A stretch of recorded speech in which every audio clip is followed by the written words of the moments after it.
नमस्कार साथियों, मैं रामकांत मिश्रा, अध्यक्ष प्रजाशक्ति पार्टी संभर से। साथियों, भाजपा के पास कोई मुद्दा नहीं है। अब मुद्दा नहीं है तो उसको वोट मांगना है। वोट मांगना है तो कैसे मांगे? वो मांगती है कि भैयों बहनों, हमने सैनिकों को जो कतर में फांसी हुई थी वो बचा लिया। अरे ये भी तो बता दो, उनको कतर भेजा किसने था? और कतर और ये खाड़ी देश जो आपको बार बार इनाम दे रहे हैं, पुरस्कार दे रहे हैं, ये बिना किसी कारण के उनको फांसी कैसे दे दिए? जनता को ये भी तो बताओ, काहे फांसी दे दिए? उन्होंने कोई पाप तो किया नहीं था, उन्होंने कोई अपराध तो किया नहीं था। आपने ही कहा है कि हम हतप्रभ हैं कि उनको फांसी क्यों दी थी, जबकि उनका कोई अपराध ही नहीं था। तो आप अपनी पीठ ठोकते घूम रहे हो कि हमने बचा लिया। जो आपको इनाम दे रहे हैं वही उनको बिना मतलब फांसी देते रहे हैं। ये भी तो, इसकी भी तो जांच होनी चाहिए। आखिर ऐसे वो वहां पहुंचे कैसे? वो वहां, अगर देश के भीतर ही बहुत सारा कुछ अच्छा काम हो रहा होता, यही रोजगार और बहुत कुछ सुविधाएं होती, तो उनको वहां कहीं जाके कोई चैरिटी करने और काम करने किसी कंपनी में वहां जाने की कोई जरूरत ही नहीं है। आप 5 मछुआरों को फांसी से बचा लिए या दूसरी जेल में कहीं बंद थे वहां से ले आए। अब ये मुद्दे हैं आपके पास। वो मछुआरे आपने 5 ले आए इसलिए आपको वोट दे दिया जाए, आप फिर से 5 साल सत्ता में रहो। यहां बेरोजगार मर रहे हैं, उनके पास काम नहीं है, लड़के घूम रहे हैं। पकौड़े कितने लोग तलेंगे? खाएगा कौन? पैसे नहीं है लोगों के पास। आपको इसकी चिंता ही नहीं है। आप सबको बताते हो कि नई दुकान खोल लो। आपके सोशल मीडिया के लोग यही सुझाव देते हैं कि फलाने धर्म के लोग नई दुकान खोल कितना कमाते हैं, और ये इस धर्म के लोग सब सरकार को कोसते हैं। अरे ये भी कितने लोग नई दुकान खोल लेंगे? बाल कौन कटवाएगा? सब नई की दुकानें खोल के बैठ जाएंगे। तो अपनी नाकामी छुपाने के लिए, अपने ये जो गलत काम पाप करते रहे हो, एक भी विभाग की नौकरियों को आप सही ढंग से ईमानदारी से भर्ती नहीं किए हो, उस सब पे पर्दा डालने के लिए आप नाना प्रकार की ये सब दंद फंद ये इनका प्रचार कर रहे हो कि हमने ये कर दिया, हमने वो कर दिया। आपने ऐसा कुछ नहीं किया जिससे आम जनता के, गरीब के आंसू पुछ सकें, कल्याणकारी राज्य का मतलब साकार हो सके। आज लोग अपनी बेटियों को बेटी पढ़ाओ बेटी बचाओ नारा दे देते हो कि, और नारा से कुछ होता है? बेटियां नारा से बचेंगी? अभी आप इस तरह के हंगामा काट रहे हो। अभी मणिपुर में किस तरह से बेटियों के साथ क्या क्या अपराध हुए हैं, आपके मुंह में दही जमा हुआ था, तब आप बोल नहीं रहे थे। एक्शन लेना तो कोई बहुत दूर की बात है, आपको कहीं चर्चा ही नहीं थी। क्या हो रहा है ऐसा लग रहा था जिससे उसका कोई मतलब ही नहीं है आपसे। आप मणिपुर आपके उसमें नहीं आता है।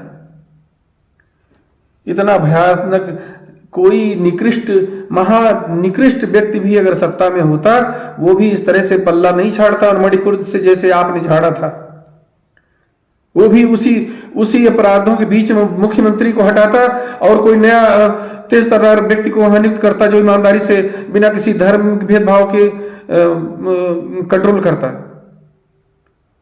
लेकिन आपको कोई मतलब नहीं है एटीओं बेटियों से। आपका तो बस वोट किसी तरह से मिले और उसके बाद कैसे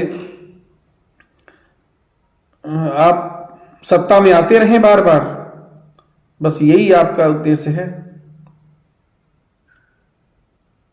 बेटियों से आपको कोई लेना देना होता है ना, तो बेटियों की कहीं ये धरती पर ये जो पाप हो रहा है ये सब बंद हो जाता है। कहीं आज वो जला दी गई लड़की, कहीं वो पानी में फेंक दी गई, कहीं रोज ऐसी नाना प्रकार की घटनाएं होती हैं और अपराधी पुलिस के संरक्षण में मुस्कुराते हैं। राज्य कोई भी हो, आपको सरकार गिराने में कितनी देर लगती है? कौन से राज्य सरकार है जो कहीं मुख्यमंत्री को जेल भेज रहे हो, कहीं मंत्रियों को रातों रात विधायक टूटी सब आपकी तरफ आ जा रहे हैं। लेकिन इस तरह के अपराधों में जो लिप्त हैं उनको कहीं से कोई उनको भय नहीं है। गौरक्षक गुंडे हैं आपके लिए, गौरक्षा के लिए अपने प्राणों की आहुति देते हैं लोग, उनको आप गुंडा बोल देते हो।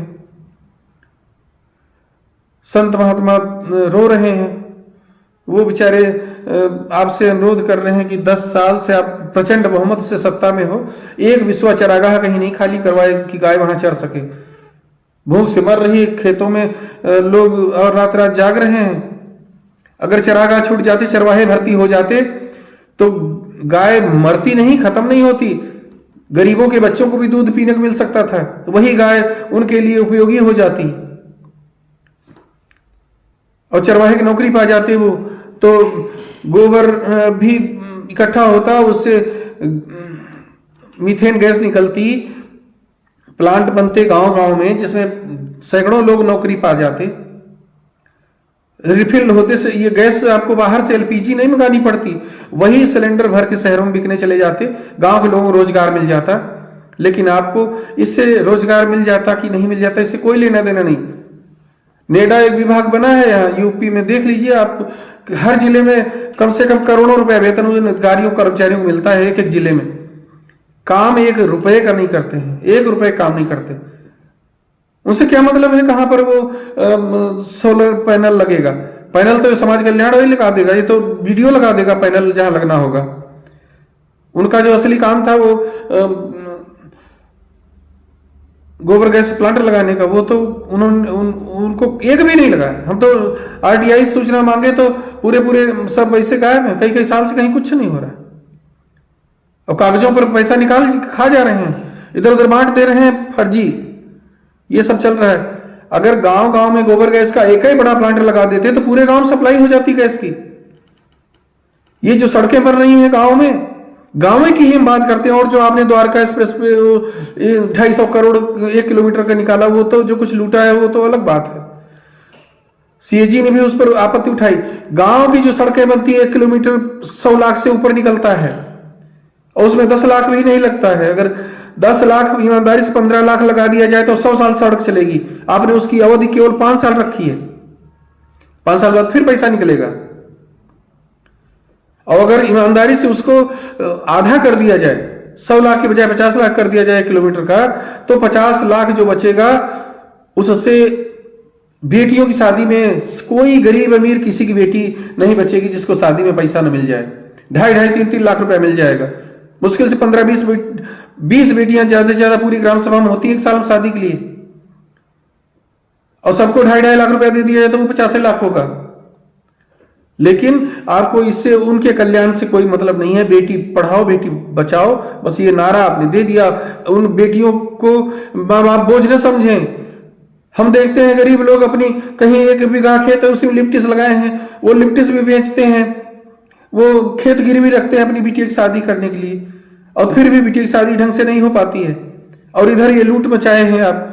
अगर 100 लाख के बजाय 50 लाख कर दीजिए, 50 लाख में भी 30 लाख ये सब कमीशन खा लें, तब वो 20 लाख बचेगा, उससे सड़क 100 साल चलेगी।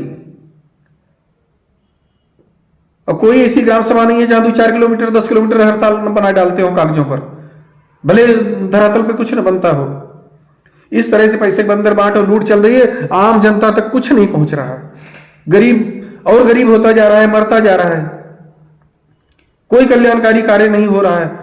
और आप अपनी पीठ ठोकते हो और फर्जी ये दिखाते हो कि हमने ये कर दिया, हमने वो कर दिया, हमने वहां से वो सैनिक बचा लिए। अरे सैनिक भेजे तो आप ही थे, आपकी इच्छा के बिना सैनिक वहां कैसे चले जाते?